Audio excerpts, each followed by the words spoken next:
the core of the piece was a very compassionate and sort of self-aware message, obviously about trans issues, but just LGBTQ issues in general. And I thought that the piece had a really great sense of sort of creating a platform for a queer identity and a reflection of being yourself that I thought had a very strong emotional intent, obviously. But in a cinematic sense, I thought the piece had a really great construct with the documentary style conceit. I thought it's very difficult to play out concepts in which the characters on screen always have a camera in their hand and they themselves are trying to record something. It's a very meta approach that tends to it's very easy to get it wrong. I think you have to be very natural in your acting performances and in the construction of the scenes, blocking wise, to make it feel very natural. And I thought the piece worked very hard to create that documentary feel that made sense while also creating a cinematic construct that also gave the piece a narrative form that I thought worked very well. So I ended up thinking that the piece had a really strong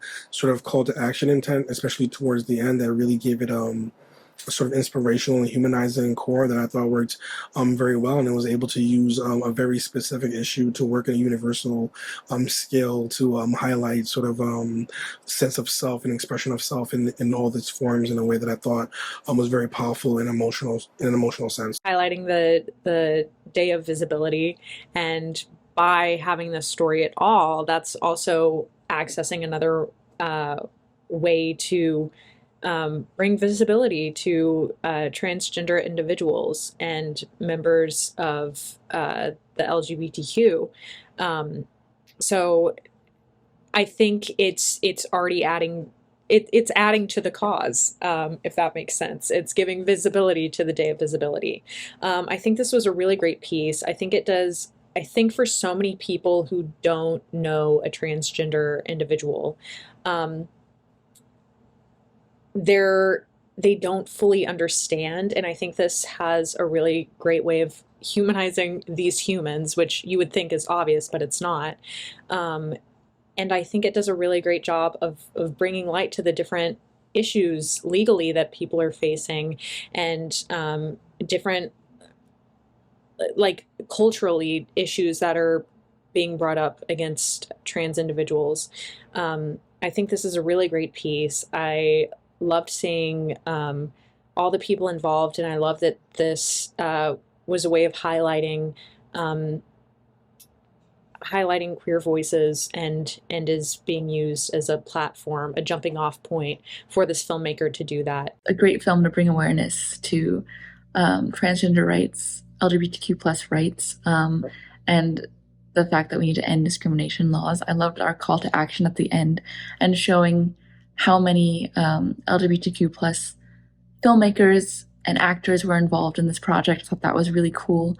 I love the acceptance in this film and how he automatically accepts his friend and encourages them to speak out. And he wants to highlight them in his films.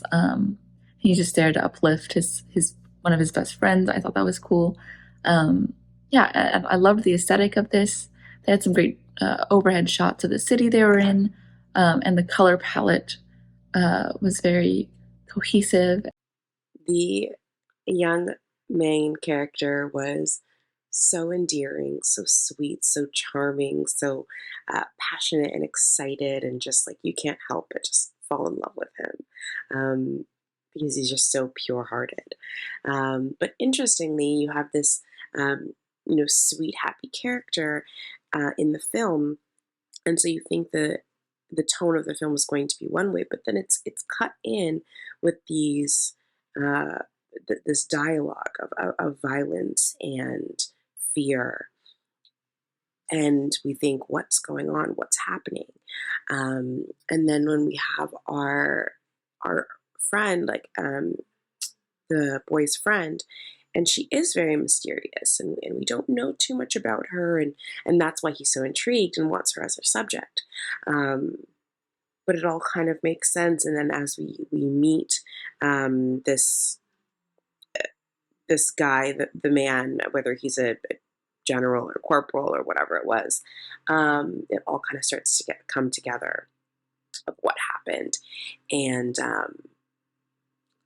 I think that last sit down interview with her where she sits and says, I'm transgender, just beautiful. And we're like, oh, okay, it all makes sense. It's all coming together. And I feel like I would be so excited to see the continuation of his filmmaking with her as a subject, because now she's been able to express herself and come out, and we're going to be able to see like the true, authentic version of her. I like how they simulate a blogging lifestyle and all the work that goes into what it takes to live that sort of life and all the hard work that goes into it. I like how they address the stresses that social media can put on you and how important it is to sort of prioritize your mental health. I thought this was really, really well done. I thought it was really fun as well, kind of getting this behind the scenes feel of how the kind of movie came about and how their friendship kind of progressed, and they, obviously got closer, and I thought it was really, really beautiful. I thought it was really, really fun. I thought they, it, like, really captured and showed the kind of youthful joy and hope and excitement about, for him, learning something new and finding this new passion, and then this kind of beautiful friendship that you saw that clearly existed before but just happened to like deepen while we were watching this, while it was happening on screen. And I thought it was really, really lovely. I thought it was really beautiful.